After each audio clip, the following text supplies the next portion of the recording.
Did you guys listen to yesterday's spaces hosted by Amerix and digest what Jimmy Wanjigi was saying about our current public debt? If you did, you will agree with me, man, that we don't have a country here, and that some people who are our leaders, they are thugs and they should rot somewhere in committee, man. So I'll break down what he said, and particularly major on the SGR deal. So according to Jimmy Wanjigi, the SGR deal was formulated in Kibaki's government, and that deal was supposed to be a PPP, to mean that both the public and the private partners were to contribute for the construction of the SGR. So the total estimated cost for the SGR was supposed to be about 500 billion. And when the Ruto government came to power, together with their surrogates in treasury, that is Kina Kamau Thuge, Njuguna Ndungu, Henry Rotich, they decided that it was time for them to make bank. They inflated the total cost of the SGR such that the whole project was constructed using about 1.3 trillion. A project that was supposed to cost 500 billion was overdrafted by 750 billion. Think about that money for a second, Manze. Do you think that money is kidogo, Manze? That money could have done a lot of things right now. We're talking about teachers who need to be employed, medical interns, projects that we should be doing left, right, and center. And the money could be trickling down to our pockets. If you adjust for inflation, that is about 800 billion we're talking about. People stole 800 billion and they are still working in treasury. Man, if you're not mad about such a thing, I don't know nini itakubo. But currently as things are, we need to get out. Lazima we need to get out of our comfort zones and go and make our voices heard. These people, they are going to milk us dry. They're going to kill us, man. They've stolen an entire generation. Then you find these young men who are supposed to tweak it from the older generation, decided they want to go back to, like Jomo Kenyatta had not left power. Okay? 1978. And that's where we parted. Because I saw the wanton economic destruction that was coming to Kenyans. So within a year, we had fought about two major things. One was SGR and one was Eurobond. I said, you are finishing Kenyans. I can't be anywhere near this. This is just going to be a problem. Filth. And when, as they say, the shit hits the fan, it will be me. Again. That you blame. Because you're the politicians with the mouth. Hey, this man misled us. That fellow came and looted everything here. He cheated us. Okay? But I don't want anything to do with this. But Moish, who owns SGR then? Who owns SGR? Because Kenyans, we don't even know. I love SGR. I use it. Even Expresso is. But who? Kenyans is confused. We don't know. Tunalipanga hido. Leo unasikia blogs inatuambia hivi. Kesho unasikia blogs inatuambia hivi. Okay. So, Daktari. Yes, sir. That is a project a fellow will tell you I know intimately. I think I must have been one of the first people when I think he was in the Standard that he came to interview. When things were very hot, noise all over, before they started the construction, this good man came to see me. And he said, everybody is saying you're annoyed with this thing, imechukuliwa from you, what is it? What is it? And he got to the core of the story and did a beautiful headline piece, and subsequently several others. SGR, I conceptualized in 2008 with the same company called China Road and Bridge, with the then managing director, a man called Dufay. All right? And the gist of it was that we revamp the line, right? From meter gauge to SGR, more stability. But we do it privately. From Mombasa to Malaba. That was the plan. That was the plan. And try and get people to invest in the rolling stock. Because, you make money, not from passengers, unfortunately. You make money from goods. passenger traffic for rail anywhere in the world is you lose money. If you look at the bullet trains, even in Japan or China, especially now, passenger trains, you don't make much money. You actually lose money. In China, they justify the economies of scale because you're moving people. So you create an economy where it is you're moving. So it adds to the sum. But on the operations, you lose money. Here we don't have that volume of people to really move to one area to another that really will spur growth. So passenger traffic is normally loss. You make money out of goods. And the thing with the railway is that rail does not really stimulate an economy as much as roads. Okay? Okay. So railway, you've got to be very clear. Now, we conceptualized it as a private project from Mombasa to Malaba. And we had done a costing. What we needed was help to make sure we can do the costing because it was a concession owned by a company called RVR. So the government was very gracious to us. Minister of Transport at the time, Makwere, very good. So, yeah. Raila was very good.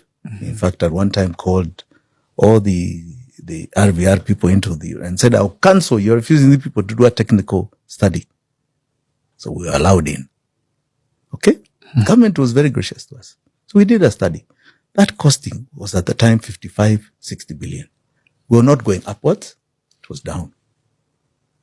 And what we knew, with 6 or 7 companies that do most of the goods from fuel oil to wheat, maize, those sort of products, we would recover that money in 7 years if we could get somebody to manage and invest in the rolling stock.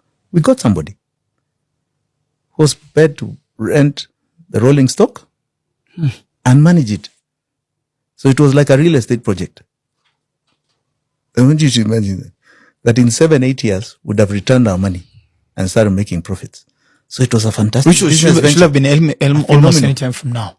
No, we would have made it. 7 years, a long time ago. Actually. Would have been making good money. What we were not doing was going up. You know, this thing of up. Civil works are go up. So we're just staying to the ground.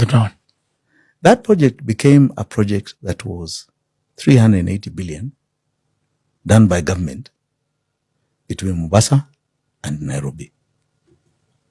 And then another 180 or so from from Syokimau to Naivasha.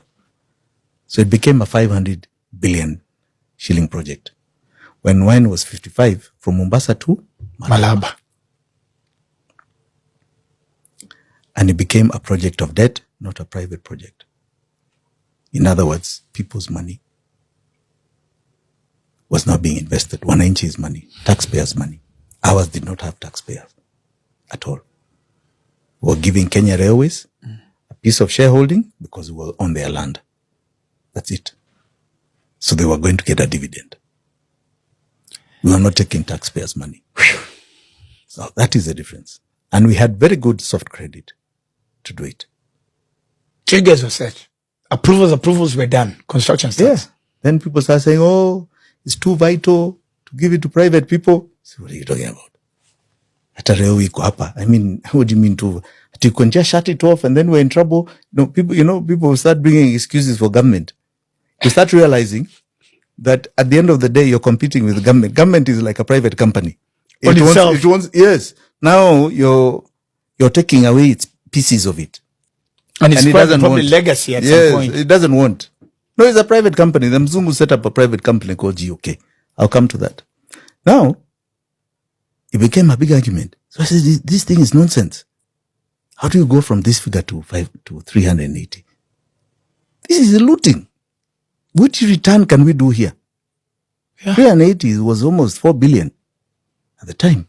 Shillings. Loan. $4 billion. Loan.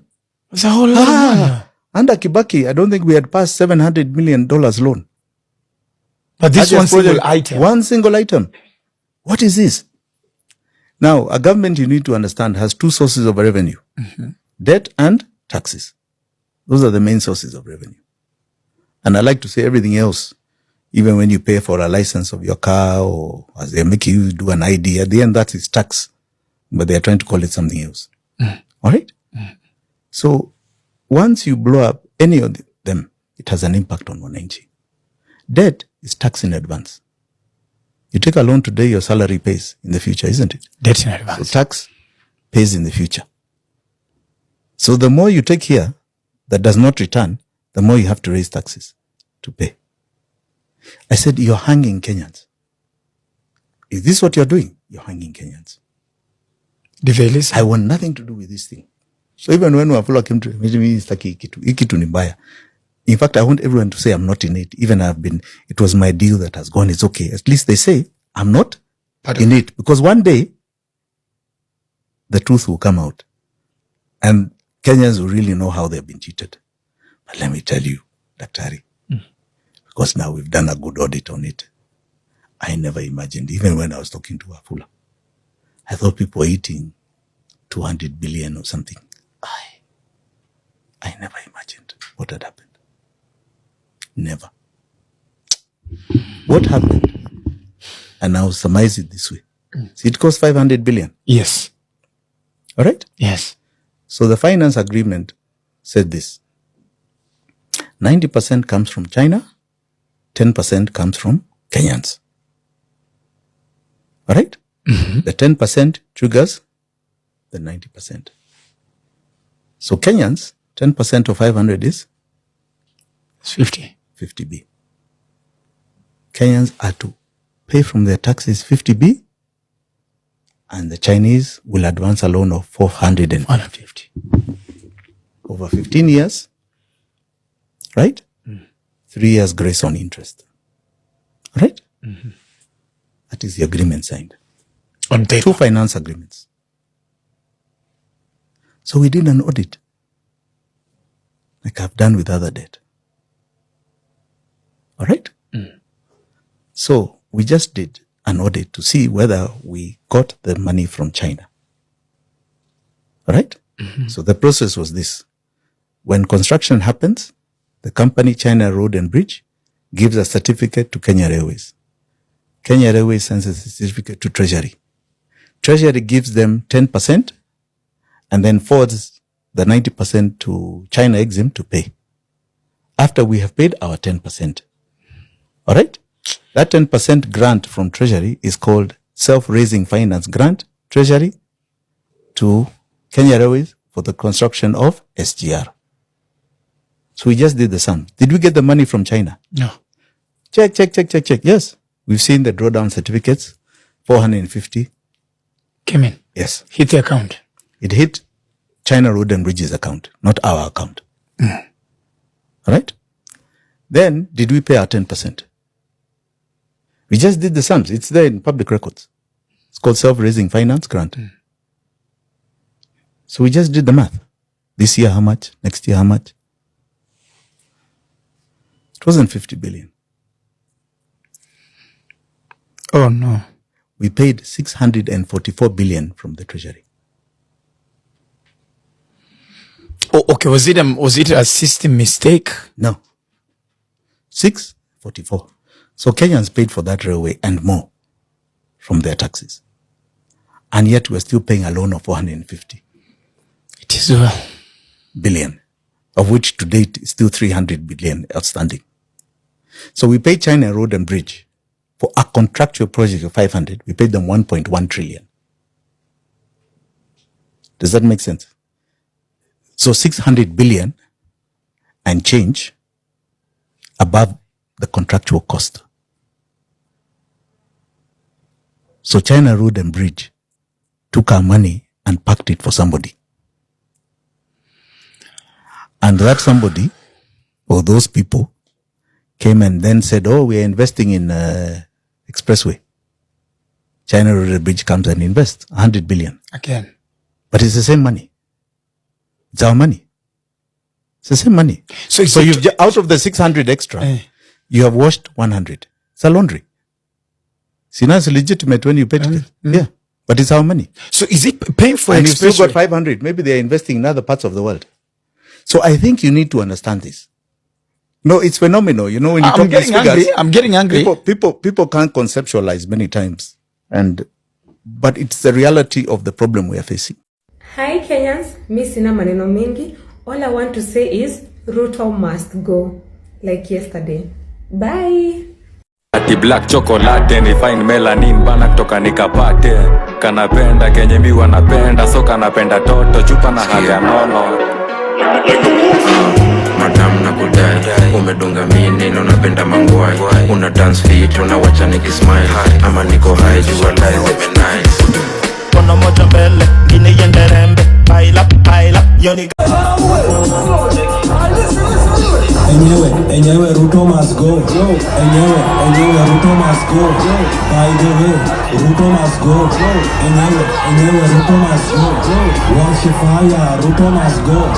Enyewe Ruto must go. By the way, Ruto must go.